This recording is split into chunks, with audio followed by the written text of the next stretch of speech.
This is Las Vegas Real Estate Now with local real estate expert Harvey Blankfeld. Now we're going to do the monthly market update. And I want to remind you guys that when we do that, now I'm doing it late this month and I apologize. Normally we do it early in the month, but it took me a while to get the data collected this month for some reason. Anyway, we're doing it. I want to remind you that I'm talking about single family homes because that's predominantly where I work.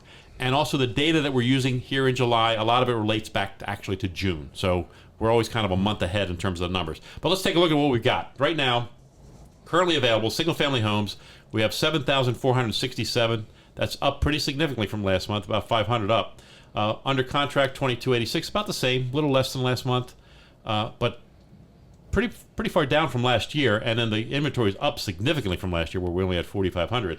Sold in the last 30 days, 1,793. This number keeps shrinking, and it's really disappointing. We're only 1,793 in the month of June. That's a low number, guys. That's not a very good number for this time of year.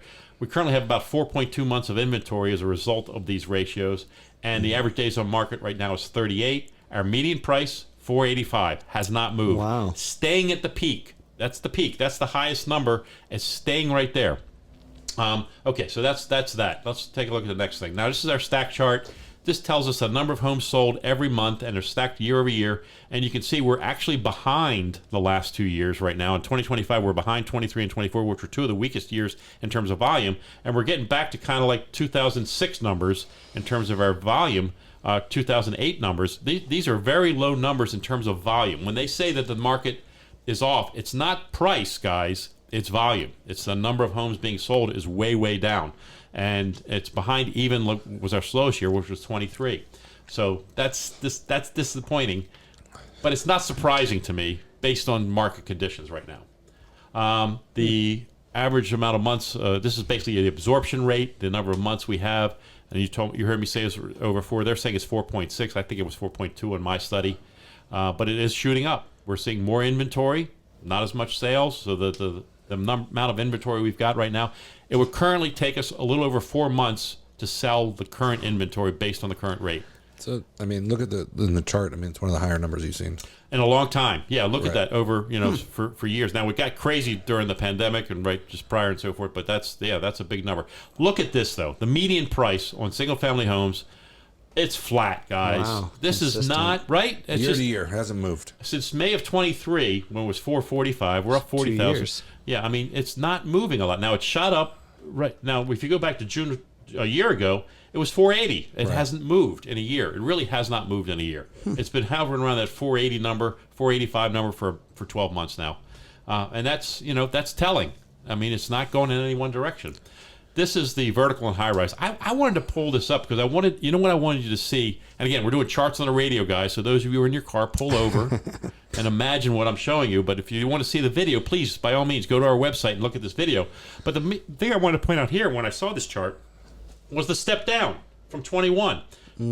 Look at the vertical and high rise is consistently going down year after year after year. And it's going to happen again this year. The numbers are way, way down in terms of vertical and high rise. So if you're a seller in those high rises, be wary that the volume is way down, guys. It's not like it was 3-4 years ago. Are these condos as well? Is that what fits into this description? Yep. Okay. Well, not your garden style. Just anything over. This is 4 stories and higher. 4 stories and higher. So was the SFR inclusive of condos then? No, no. Oh, it's not. That's just single family homes. Interesting. Yeah. Okay. Yeah. Okay. So now this one is luxury sales, $1 million and over, and this is the segment that's keeping our median price up, guys. Wow. Look at the numbers. I mean, it could be close to a record year again. We're ahead of last year's pace, and last year was a record year in terms of the number of sales over $1 million. Now, Rick and I've talked about this before.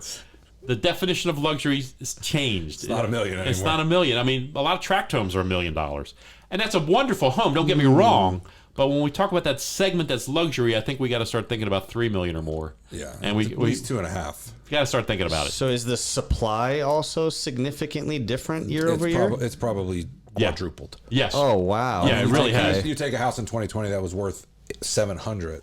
It's now selling for $1 million. It is. I mean, is this primarily California people coming over here? Is this out-of-state buyers that are? Yeah, you'll get some move-up buyers in there. Some, but mostly you're right. Most of it is people coming from California or some of the big cities back east or up north. There's a lot of that going on too, and for good reason. Again, the tax advantages of living in Nevada are here. I mean, and that has not changed and will not change. Their government would have it no other way. Yep. Oh, sorry. Now this is the graph that I make myself. This is my line graph, and we do this every month. And what we've got here is 3 different lines. Number of homes sold.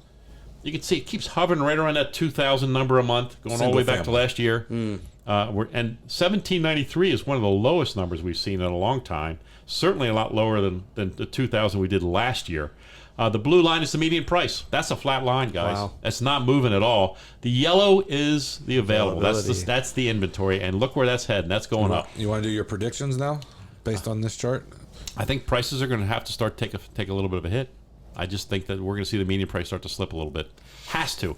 Right now, I believe median price is being supported by the idea that sellers are offering more concessions to keep it where it wants. Right. Sellers intuitively would prefer to get the price than actually get a bigger check at escrow. Yeah, I mean, that's the way makes no sense. It just looks better on paper, but your net is the same. It actually costs them more money. And it because may cost them more. They're paying more on Good point. higher escrow fee, Right. higher title insurance, higher transfer tax. They're Right. paying everything based on the higher. Now, is it a lot of money? Could No. add up to $500, $1,000. That's right.